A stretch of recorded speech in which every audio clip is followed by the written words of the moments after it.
এই আয়াত প্রমাণ করে পৃথিবীতে তাবলীগ করা ফরজ কোরআনের। কিসের? আরো জোরে বলেন কিসের? পৃথিবীর কোন মানুষের তাবলীগ করা ফরজ না, জায়েজও না। এমনকি কোন মানুষ যদি মারা যায় সর্বোচ্চ 3 দিন তার স্ত্রী তার জন্য শোক পালন করবে। কয় দিন? সাধারণ মানুষ যত মারা যাবে সর্বোচ্চ 3 দিন, আর স্বামী মারা গেলে 40 দিন। 4 মাস 10 দিন পরে সে অন্য জায়গায় বিয়ে করে আগেরটা ভুলে, একেবারে ভুলে যে নতুন করে সংসার করবে, কোনো অসুবিধা নেই।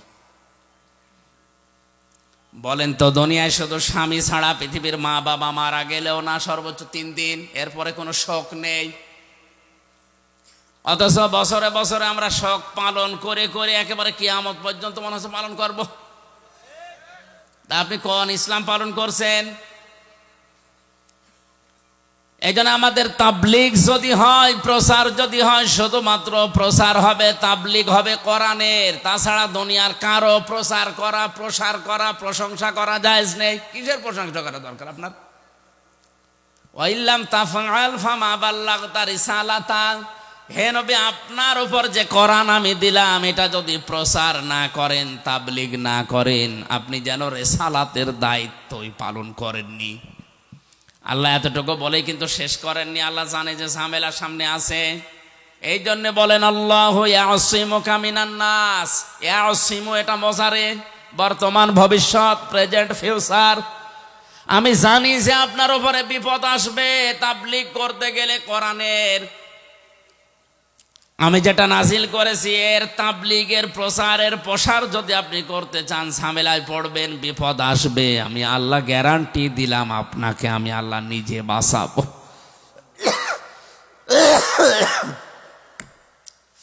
শুধু বাঁচিয়েছেন দুনিয়ায়, ওই 82 বার তাকে ডাইরেক্ট হত্যা করতেছিল, এই জায়গায় তা না। মরণের পরে ইহুদিরা তার লাশ চুরি করতে চেয়েছে, আল্লাহ তাও বাঁচিয়েছেন। কথা বলেন ঠিক কিনা? আল্লাহ ইয়াসিমু যেহেতু মজারে দিয়েছেন বর্তমান এবং ভবিষ্যৎ, ভবিষ্যৎ বলতে কিয়ামত পর্যন্ত কোরআন থাকবে।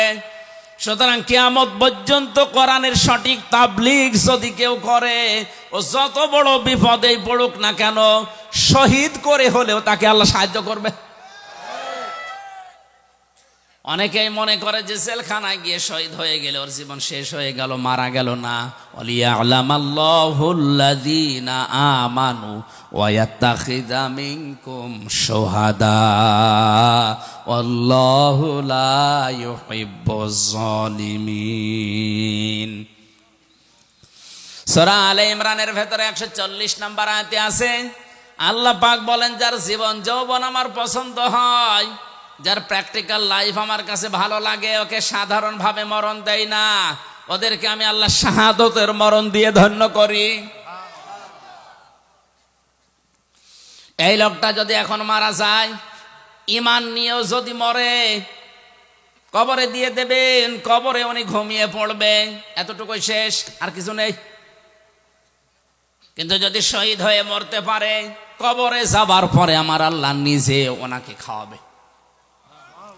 আরো আসতে বলেন। 50 বছর কোরআনের দাওয়াত দিয়ে যদি ঈমান নিয়ে শুধুমাত্র বাড়িতে বসে বসে মরেছে, তো মরিয়া থাকতো কিয়ামত পর্যন্ত, এই শেষ।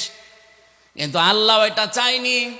আল্লাহ তার জীবন যৌবনকে, তার কর্মজীবন, প্র্যাকটিক্যাল লাইফ এটা পছন্দ করেছে। এই জন্য সাধারণভাবে মরণ না দিয়ে শাহাদতের মরণ দিয়ে ধন্য করেছে।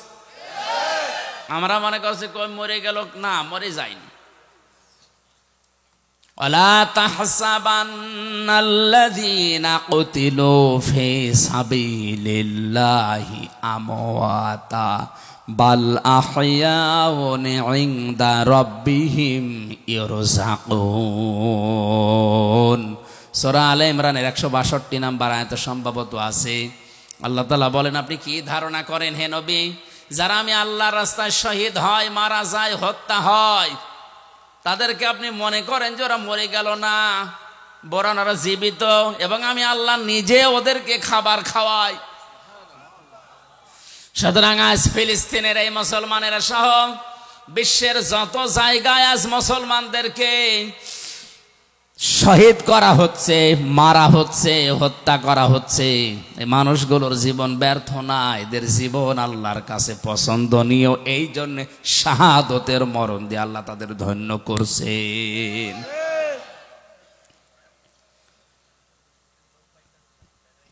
এজন্য বরহান দলিল যদি আল্লাহ রাব্বুল আলামিন মানুষকে না দেখায়, তার মনের ভেতরে শান্তি প্রশান্তি আসা সম্ভব না।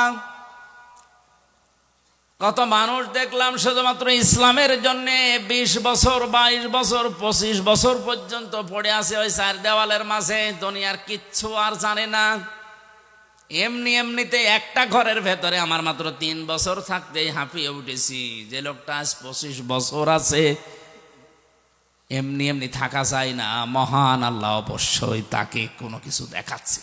লাউলা আর বুরহান রব্বি, যদি তার রব তাকে কিছু দলিল আর প্রমাণ না দেখাতেন, তাহলে তিনিও কিন্তু যৌবনের তাড়নায় ঢুকে পড়েছিলেন।